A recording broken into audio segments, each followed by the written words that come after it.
C'est d'un pas affirmé que plusieurs centaines de femmes se sont élancées à travers les rues de Pretoria. Une tradition pour rappeler ce qu'honore la date du 9 août en Afrique du Sud, la Grande Marche des femmes de 1956 contre l'imposition des passes aux femmes noires.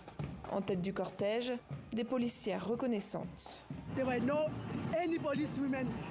À l'époque, il n'y avait pas du tout de femmes policiers. Alors on est là aujourd'hui, parce qu'elles ont tracé le chemin pour nous. On leur dit merci. On les honore en marchant dans ces rues, comme elles l'ont fait pour nous libérer. Plus de 20 000 femmes étaient venues des 4 coins du pays pour participer à cette manifestation multiraciale, un exploit à l'époque.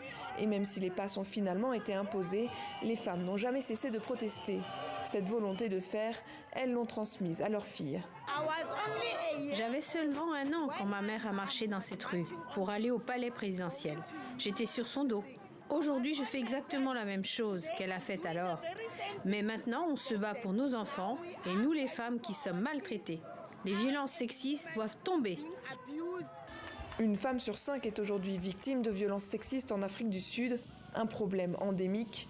En cette journée nationale des femmes, l'icône anti-apartheid et dernière organisatrice de la marche de 1956 encore en vie, Sophie De Bruyn, appelle les organisations féministes à se souvenir de ce que la force de l'unité avait accompli alors.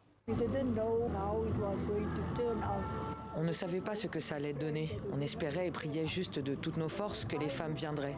Et quand j'ai regardé de l'amphithéâtre vers le bas où les femmes étaient assises, ma gorge s'est serrée tellement j'étais heureuse. Si les organisations féministes peuvent s'unir, je suis sûre que ça marchera et qu'elles réussiront à surmonter tous ces défis qu'il y a maintenant. Il y a 2 semaines encore, un viol collectif sur des jeunes filles tournant un clip musical a choqué le pays. Les responsables politiques ont promis plus de répression et de nouveaux programmes, mais le chemin vers l'égalité des sexes est encore long.